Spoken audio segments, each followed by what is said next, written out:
Hello friends, today I would like to give you a guide or a rundown on how to build your heavy tank crew and modules. You already know that I've spent lots of resources, time and money, of course, on this game, and I don't want you to waste your time and especially gold on training and trying out different crews. As you see, I have a couple of tier 10 tanks. I have a better crew here on my Conqueror, and that's who I'm going to start from. Let's go to modules. The standard setup is vertical stabilizer, then gun rammer, and here I don't have it right now because I'm working on something. You will take vents, improved ventilation. That's standard. There are exceptions. When you will want to go, when you will want to go instead of rammer or ventilations, you will want to go gun lane drive. I have it for Tiger, Alpine Tiger, simply because he doesn't tank damage well enough, and I need him to kind of pop out like a medium tank to make a shot and go back. So I need a quick aiming time. That's why I have it. On pretty much any other tank, you will take the standard I just showed you. With sole exception, the afterloaders. You simply don't have the gun rammer, so you will take the lane drive, gun lane drive. What you don't take, let's go over the other things. Toolbox is an early skill, early module when you already got into a game and you bought one. You can use it like I'm using on my OE experimental, just so I don't get trucked and I don't get, so I can pull back and not be standing there like a duck waiting to be shot. So that's a good use for toolbox. Then Armor Rock durability doesn't really worth it, unless you're getting racked, of course, but not worth it. No one uses it. I don't recommend it. The spell liner, same thing. It doesn't help you much unless you are working on a tank that actually rams. So you need to make sure that it's a speedy one. And for the most part, it's just not useless, not useful.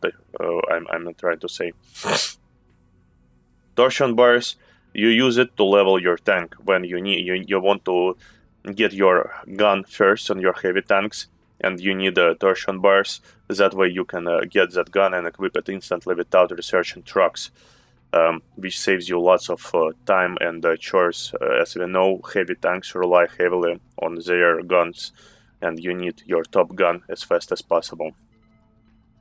Coated optics you don't need as much as binocular telescope as well, simply because it's not your role to light up the enemies.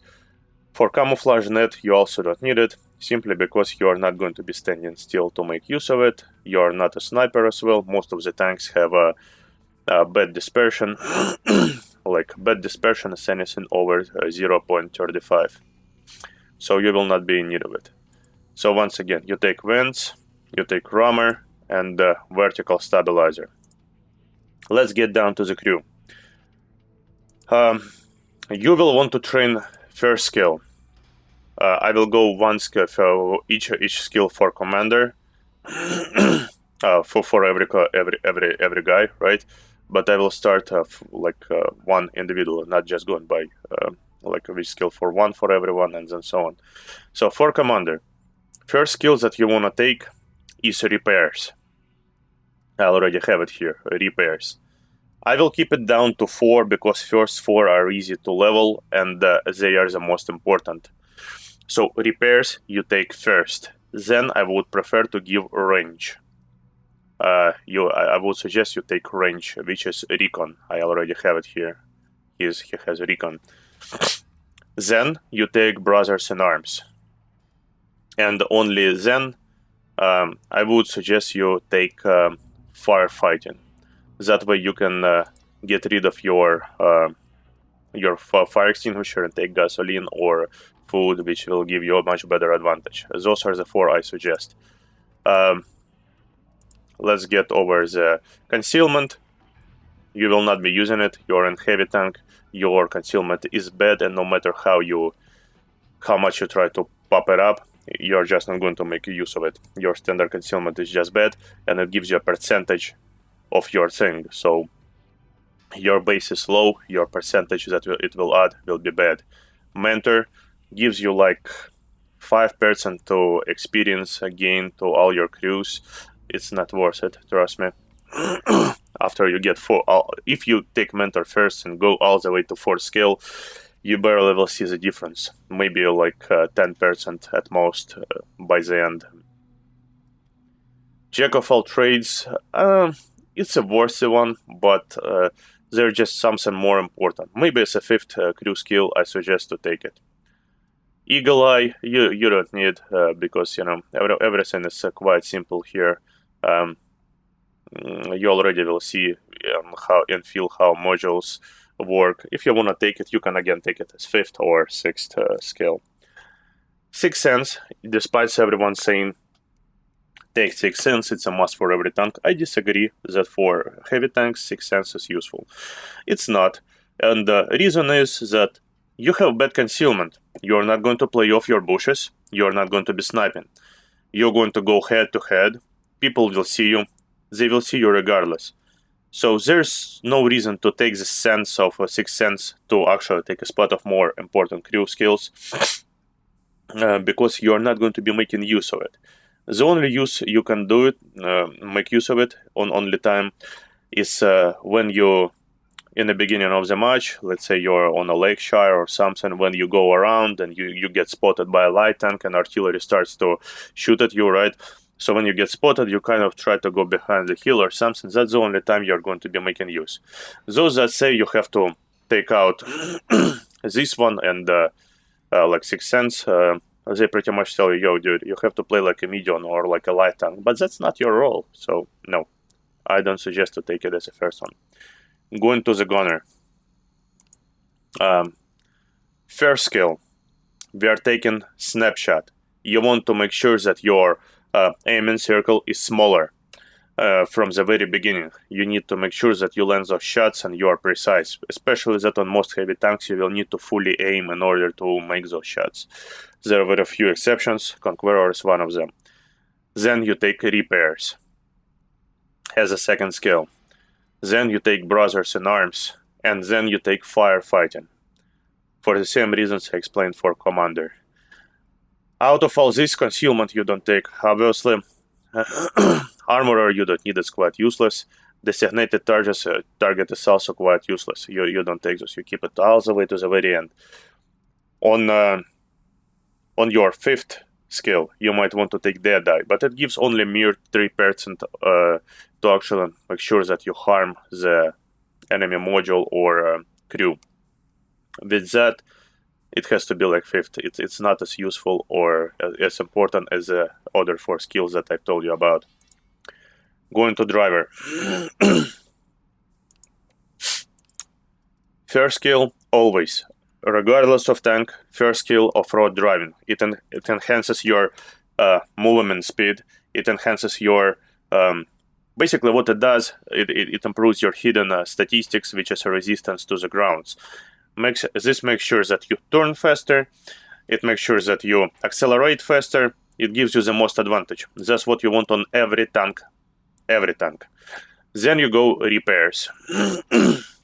Then you go Brothers in Arms. Then you go Firefighting. Concealment we skip, obviously. Nope, my bad. After Repairs, it's not Firefighting. Firefighting you take as a 5th skill. Well, you will have to decide what you want for a 4th skill. It's either going to be Firefighting, Smooth Ride, or Clutch Braking. You have to see how your statistic for the tank. If your tank turns slow, like extremely slow, and you feel like your tank should be faster, for example, tank like T10 would probably better off using Smooth Ride to make sure that your dispersion during movement shot is not as bad. Same goes for Alpine Tiger, for example. For clutch braking, for example, 705 or 75A would do better with clutch braking because you need to make sure you angle fast and correctly, so you take it as a 4th skill. And for every other tank that you decided that those two are no fits, you take firefighting. So respectively, the 5th and 6th skills will be either clutch breaking or smooth ride. You have to figure out by the tank. Controlled impact is useless. Preventive maintenance is useless. I mean, you keep them all the way to the very end. And going to loader. Where is he? Okay. First skill, you take repairs. For heavy tanks, you have to make sure that your emphasis is on repairs. When for light tanks, it's camo, here is repairs. Then you take safe stowage. You don't want to get ammo rocked, so that's important. Then you take brothers in arms, and then you have to decide either it's firefighting or situational awareness. For this tank, you can do it. For Soviets, you cannot. You will have to leave it for commander.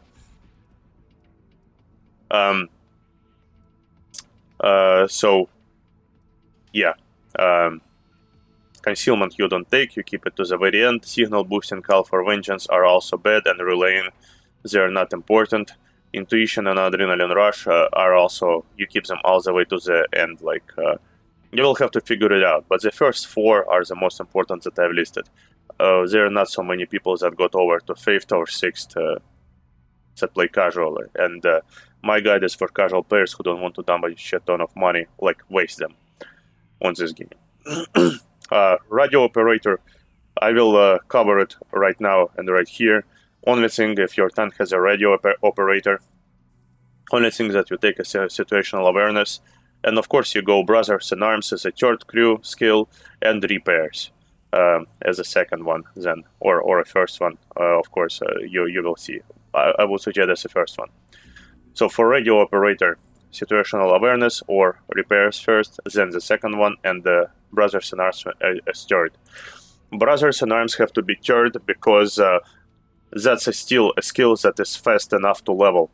But first two, the first 2 skills are the ones that will give you instant impact on the gameplay. That's why they have to be repairs. That's why it has to be a snapshot. It has to be off-road driving. Those are the ones that will be most effective at early games that you need instantly. You can live without brothers in arms. Brothers in arms have to be trained simultaneously on all your crew's members. Otherwise, it doesn't work. It comes into effect when all of them are trained to the full. As a 3rd skill, you make sure that they all hit it together, and it's relatively fast. 4th skill is extremely hard to level, but you will get it, and you cannot leave brothers in arms. It's quite important. You have to take it as a 3rd skill. That's it for the guide. Hope you enjoyed. Don't waste gold. Have a good day.